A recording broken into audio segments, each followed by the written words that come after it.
Hello guys, I hope you all doing well. कैसे हो आप सब?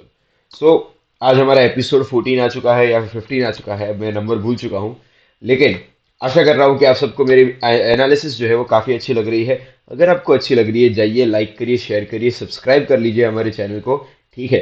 और एक और आपके साथ सजेशन पूछना चाहता था, कमेंट सेक्शन में मुझे बताइए, ये जो हमारा बैकग्राउंड है आपको ब्लैक अच्छा लग रहा है या फिर व्हाइट अच्छा लग रहा है? ठीक है, तो उस हिसाब से हम आपके लिए बैकग्राउंड सिलेक्ट करके रखेंगे हमेशा वीडियोस के टाइम पे।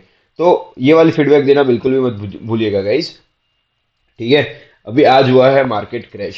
अभी मैं आपको ये चीजें सब, इतनी इंपॉर्टेंट चीजें आज मैं बताने वाला हूं आपको कि ये एक मस्ट वॉच वीडियो बन जाने वाला है आपके लिए। बिल्कुल भी स्किप ना करें इसके अंदर। ठीक है, ध्यान दे के समझे, तभी आपको पता चलेगा मैं कहना क्या चाह रहा हूँ।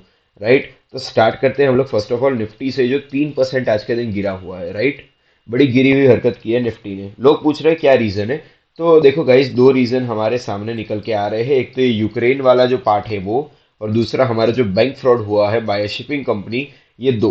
राइट, सो इसके अंदर से क्या हो रहा है, मेजर हमारा कंपोनेंट जो था वो है हमारा बैंक निफ्टी। बैंक निफ्टी के अंदर मेजर रेजिस्टेंस फेस होगा उसकी वजह से। ठीक है, प्रेशर आएगा, सेलिंग प्रेशर आएगा, क्योंकि इतना बड़ा फ्रॉड हुआ है हमारी बैंकिंग हिस्ट्री में फर्स्ट टाइम।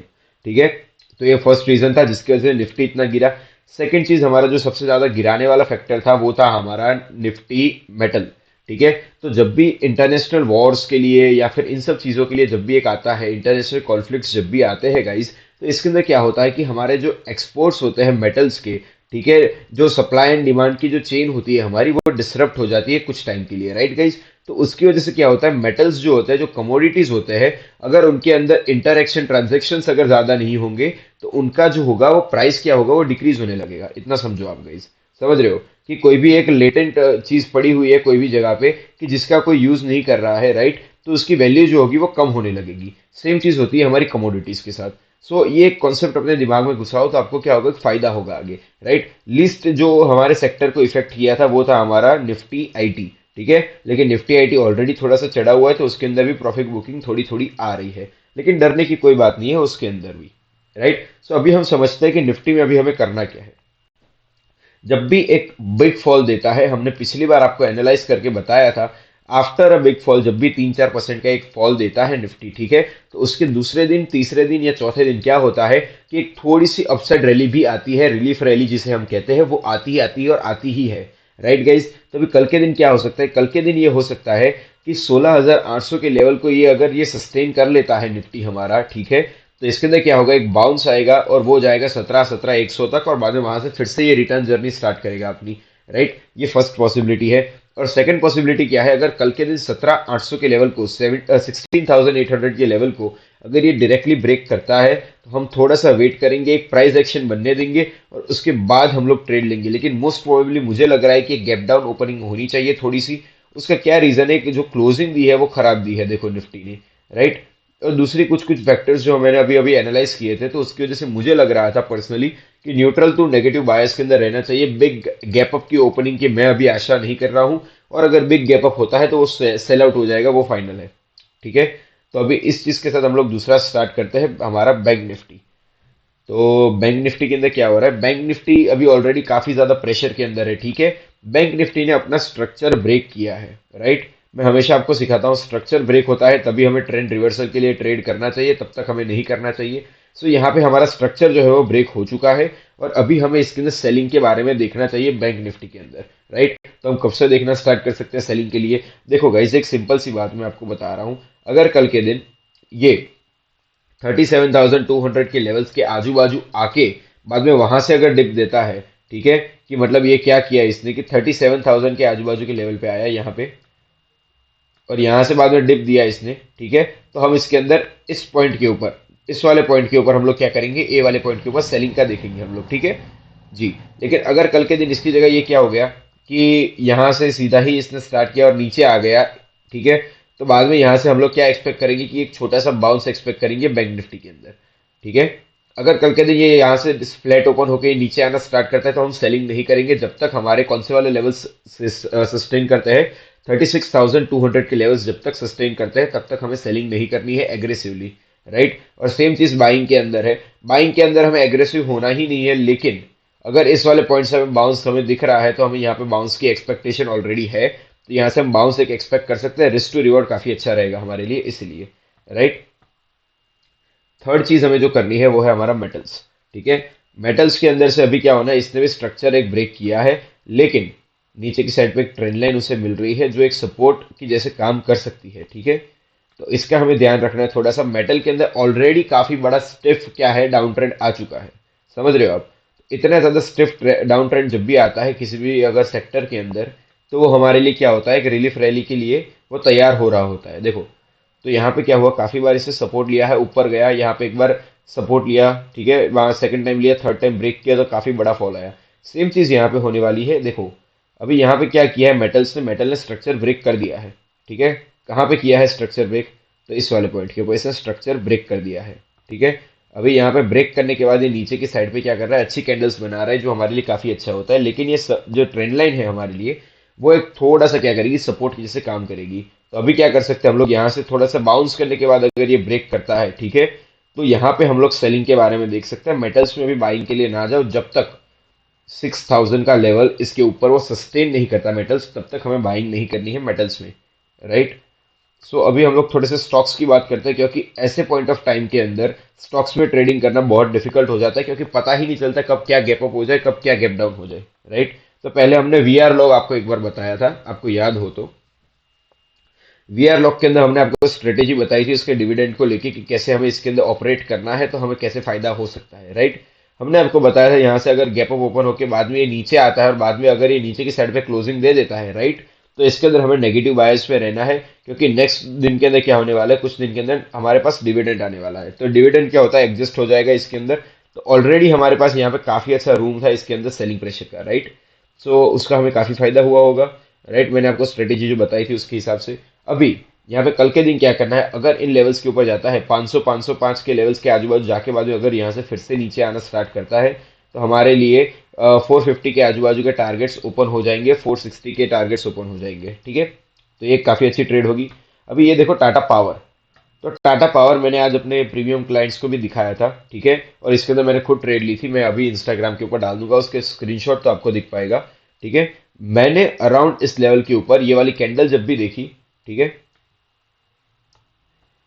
सो यहाँ पे क्या हुआ, यहाँ पे जब भी मैंने ये कैंडल देखी है, कुछ लोग सोच रहे होंगे कि भैया ने ये निकाल दिया, मतलब इसके अंदर इसका स्टॉप लॉस हिट हुआ है। तो रुक जाओ, मैं दिखाई देता हूँ आपको, बाद में आप कहोगे कि भैया आपका स्टॉप लॉस हिट हो गया। होते हैं यार, होते हैं। देखो, ये मेरी सेलिंग प्राइस देखो आप टाटा मोटर्स की, ठीक है, बाकी सारे ट्रेड्स को हटाओ। ये रही मेरी सेलिंग प्राइस है अराउंड 226 की, ठीक है। तो मैंने 226 के ऊपर मैंने ये सेल कर दिया था, ये रहा, ठीक है। हाँ, मैं अपनी ट्रेड ज्यादातर दिखाता नहीं हूँ क्योंकि मुझे पसंद नहीं है पीएनएल शो करना अपने, राइट। लेकिन अगर आपको देखनी हो तो मैं इसलिए दिखा देना पसंद करता हूँ जी। देखो, कोई भी अपना ट्रेनर होता है, मेंटोर होता है, तो उसके ऊपर एक कॉन्फिडेंस होना हमारे लिए बहुत जरूरी होता है। इसलिए मैं आपको दिखाता रहता हूँ ये चीजें कि जी हाँ, मैं खुद भी ट्रेड करता हूँ, जब भी मैं आपको कोई ट्रेड देता हूँ तो मैं खुद भी लेता हूँ उस ट्रेड को, राइट गाइस जी।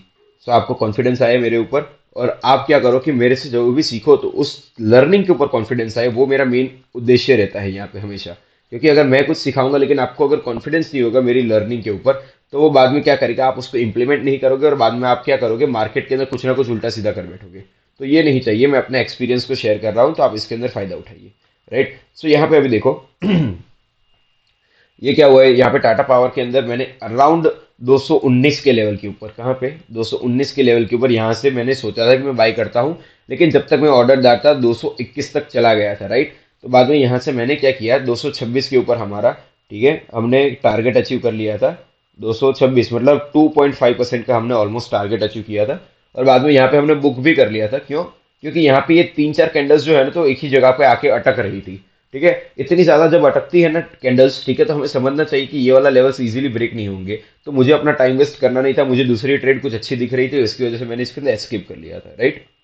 कल के दिन क्या करना है, अगर लास्ट के अंदर बहुत गंदी क्लोजिंग दी है, देखो टाटा मोटर्स से टाटा पावर ने, तो इसके अंदर संभल जाना है थोड़ा सा टाटा पावर के अंदर भी।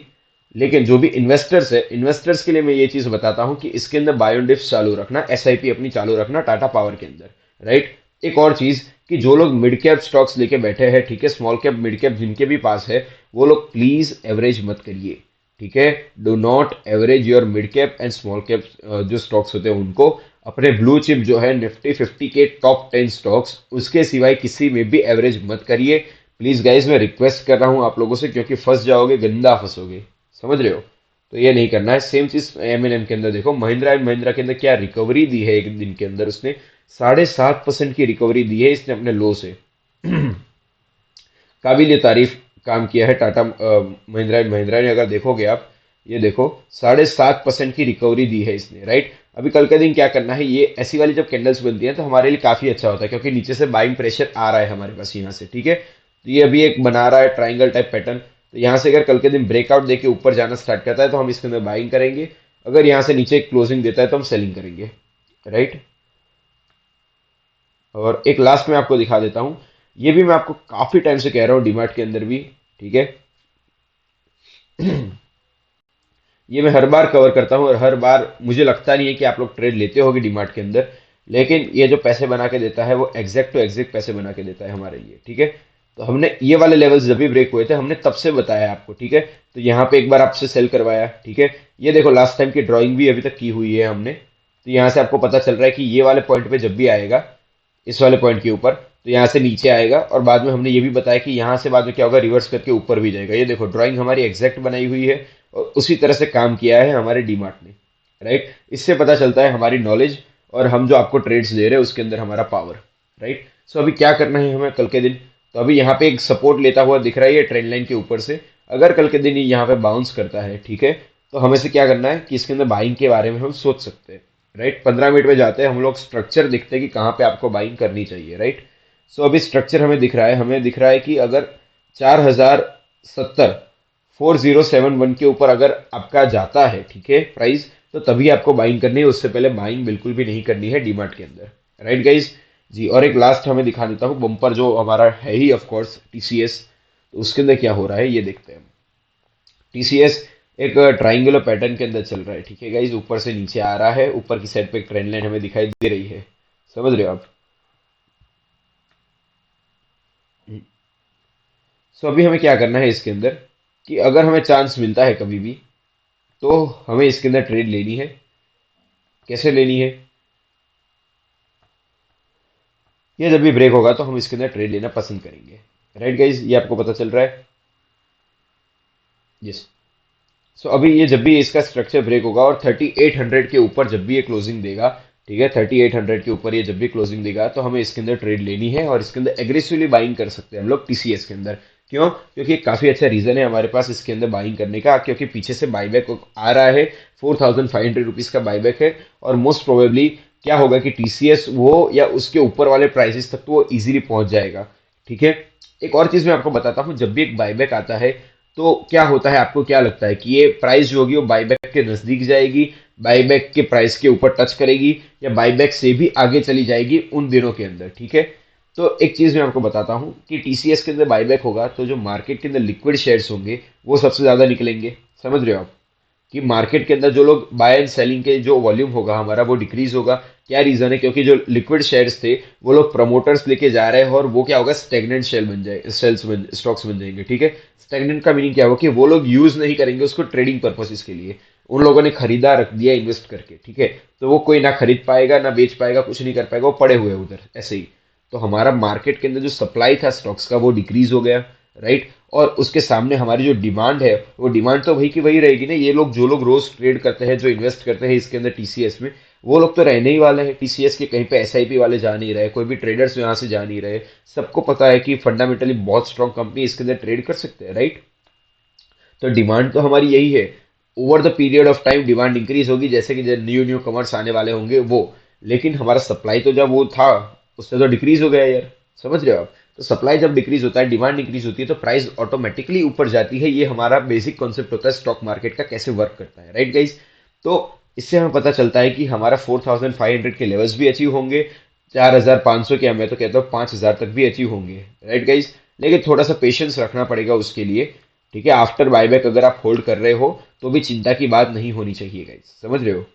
जी हाँ। बायबैक के बाद तुरंत बाद एक सेलिंग प्रेशर आएगा, उसका रीजन है क्योंकि क्या होगा कि उसकी एक्सेप्टेंस रेशियो कितनी होगी, तो कुछ 60% 50% उसके आजू बाजू की एक्सेप्टेंस रेशियो होगी, ठीक है।